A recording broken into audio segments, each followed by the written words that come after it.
Before we get started with the stomach, we first need to figure out how we want to approach the waist. A common waist configuration in figures is having the ball joint of the waist connect to pieces holding the legs. My previous figures used to have the legs go up into the waist, but this time, I'll be having them all connected to one piece like other figures. I'll be using this Y-style design, a ball joint connected to two pins which will go into the legs.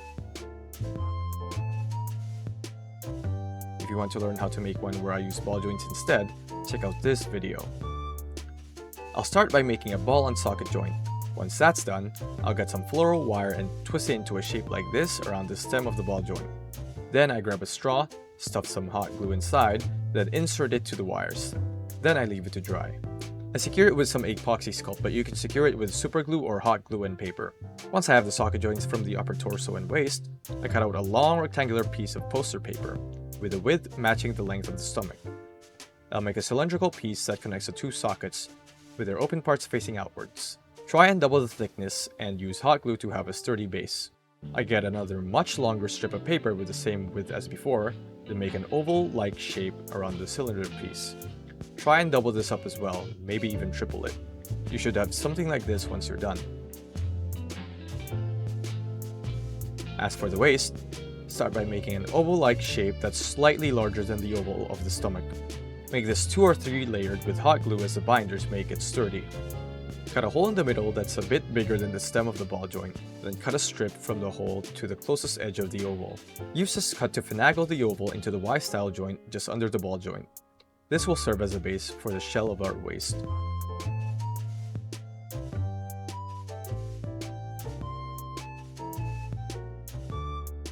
I just cut out a bunch of shapes that'll make up the waist. It's in 6 pieces and it looks like this.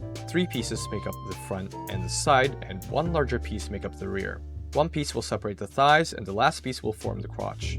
I did mess up the recording, so yeah. You can polish it up in many different ways. You can use paper mache, hot glue, use foam clay, all of which I've done before. But just like with some of my other figures, I'll be using foam clay instead to form some detail in the stomach and rear, which I also forgot to film. Whoops. Once that's done, you should have this.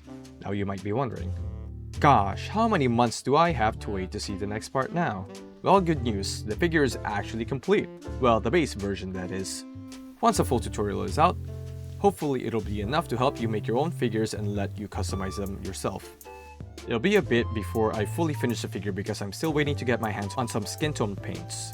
I'm also going to be sewing some clothes into her, so maybe I'll make a video of that someday, who knows.